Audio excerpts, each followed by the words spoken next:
Hello chemistry students, this is Mr. Nicholson and this is a video on the classification of matter. Now this is a really good place to start our journey through the theory of chemistry. And just remember, while you may be left scratching your head sometimes during your study of chemistry, we've got this. Okay, onwards. Now today what we're going to do is we are going to start by discussing some big ideas.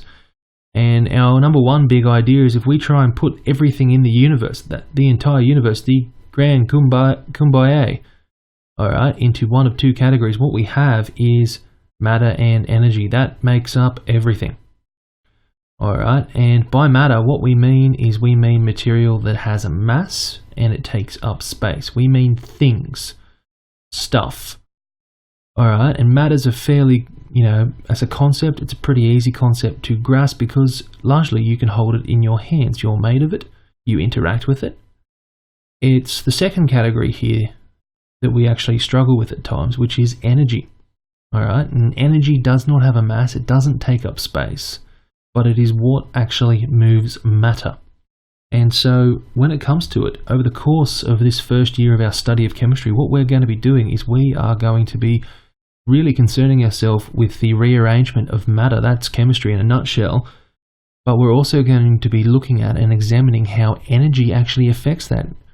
So just bear in mind, energy is not only the domain of physicists, it's also very much the domain of chemists. And we're going to look at how energy links into the rearrangement of matter in a big way over the course of this year.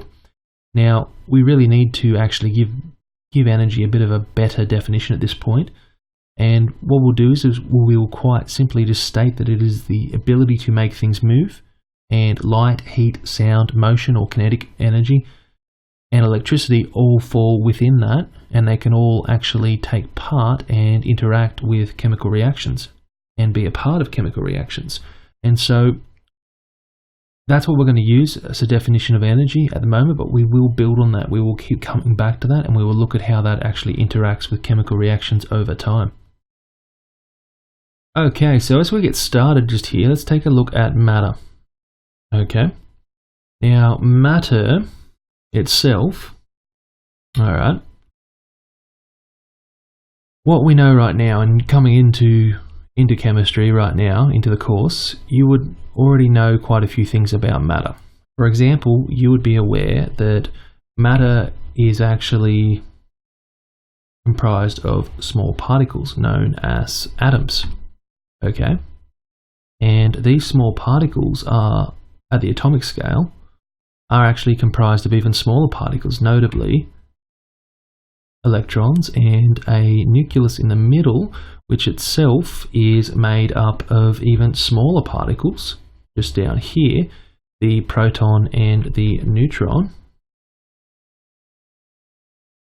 And we also have, if we delve deeper into the matter, that those particles themselves, those subatomic particles, because they make up atoms, so they're parts of atoms, that's why they're called subatomic, they actually are comprised of other particles such as quarks and so forth. And what we really need to actually specify at this point, and what we really need to develop in terms of language, is we need to actually develop this really good idea before we go into the atomic, before we go into the subatomic. Okay, we need to actually develop this really good idea of how to talk about matter, and that's what today's video is all about. Okay, so let's take a look and break down matter and how we can discuss matter. First, by splitting matter apart into a couple of categories. Alright, and so what we'll do is we'll split matter first into pure substances. Alright, and by pure substances what we mean is we mean materials that cannot actually be separated by physical means. Okay, whereas if we take a look at the other main category of matter, by this classification, we're talking about mixtures. And of course, those materials can be separated by physical means. Now let's take a little narrow in on our pure substances here. We can divide that into a couple of extra additional categories. Notably, we have elements,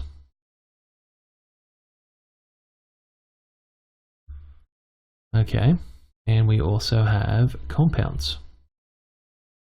Now, by these two categories, what we mean in the case of elements is we mean materials that are comprised of only the one type of atom. Okay, and so they are indivisible. Alright, indivisible, of course, being the original meaning of the word atom. Okay, so because these are only comprised of only the one type of particle, the one type of atom, they cannot be separated any further by physical means, as they're a pure substance. They cannot also be separated any further by chemical means, because you're just splitting apart particles that are all the same thing. Okay, and to contrast that, in our pure substances category of matter, we also have compounds, which are comprised of two or more different types of atoms in a fixed ratio. So they're still a pure substance, they're still uniform all the way throughout. So if you divide a piece of matter in half, it's still going to be the same in each piece of matter, but they can be broken down further. You can actually separate them using chemical means. You can break them apart to their individual atoms or into simpler compounds and molecules. Okay, if it's a particularly large compound. Now, to contrast that, if we take a look at mixtures, okay, we can break that apart into a couple of categories as well. Notably, we can break that apart into homogeneous mixtures, and these are uniform mixtures. Alright, when it comes to it, homogeneous mixtures, really, they look like pure substances, but they're not. They can still be separated by physical means. And our second type is heterogeneous mixtures. Alright, and by heterogeneous mixtures, we mean mixtures that are they're non-uniform. Okay, you can very, very clearly see that they are actually a mixture of different materials, be they elements and compounds mixed together, or perhaps even a series of particles that are actually mixtures themselves mixed together. And the thing about both of these is that if we take a look at the root words here, remember, science words are like Lego. Okay, so by homo we mean the same, and by hetero we mean different. Alright, and so when we take a look at homogeneous mixtures, we mean materials that are uniform all the way throughout, and when we take a look at heterogeneous mixtures, we mean materials that are non-uniform. Oh, I've forgotten the X just here. There we go. None the wiser. Okay, a good place to start here, and this is because I've tossed a whole bunch of technical jargon at you, is to actually take a look at some examples of homogeneous and heterogeneous mixtures. And so we'll get rid of that, and we'll bring up this heading. And if we take a look at some homogeneous mixtures, what we mean by homogeneous mixtures, we mean materials like seawater, filtered black coffee. So materials, largely solutions, alright, but many materials that you encounter just in day-to-day life, and for all intents and purposes they look uniform, they behave uniform, but you can still separate them physically. In the case of both of these, you still could evaporate the solid material that's suspended or otherwise dissolved in both of those solutions out of them. And to contrast that, if we look at heterogeneous mixtures, we of course have beach sand, which has its different grains, and if you obviously look closely, you can see that they are separate different pieces of material. You have rocks, which are particularly sedimentary rocks, which are collections of other rock material. You have mixtures such as sand and water. Alright, there's a bit of a beach theme going on here, but you also have many of the products we encounter in daily life, and I have an example there of a salad dressing which is becoming separated, and that is an oil and water mixture. In fact, many of the cleaning products, many of the cosmetic products, many of products like shampoo, soaps and so forth, they are all heterogeneous mixtures, but there is a range. There is a range between heterogeneous and homogeneous. And if it's well stabilized, sometimes you can't tell the difference between the two, or you'd need a microscope to be able to tell the difference between the two. Finally, I'd like to actually take one other run at the classification of matter before we finish up. And we're going to do this by, instead of just separating it into categories, but actually separating it into categories on the basis of 3 important questions. And that is, if we take a look at matter and we go, is it uniform throughout? Okay, that's our first question just here. And if the answer is no, what we need to actually note is that we would have a heterogeneous mixture comprised of coarse material in most likelihood, but not necessarily. We might only be able to distinguish that it is a heterogeneous mixture via looking at it under a microscope. Okay, but if our material is uniform, we then have to go on to asking some more questions.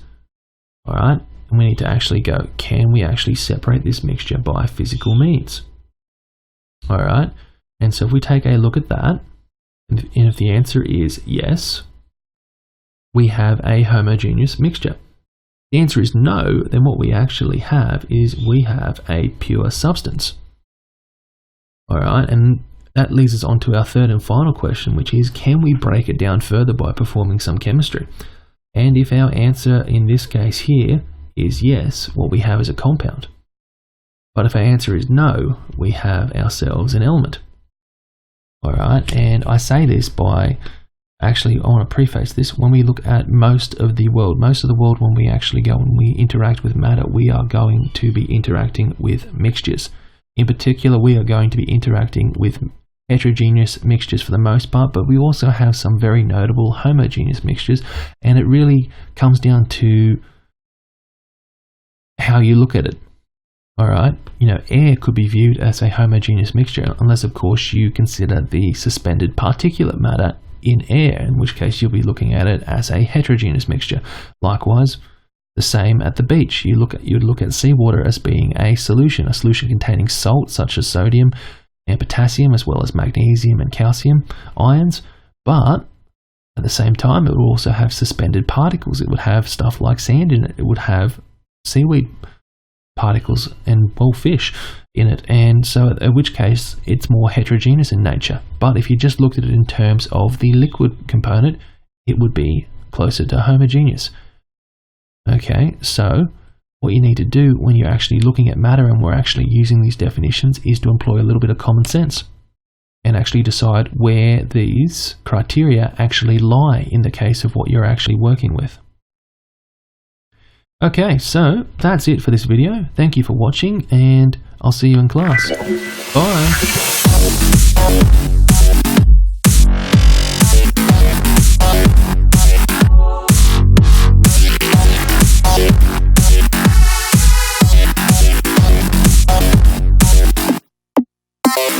Bye.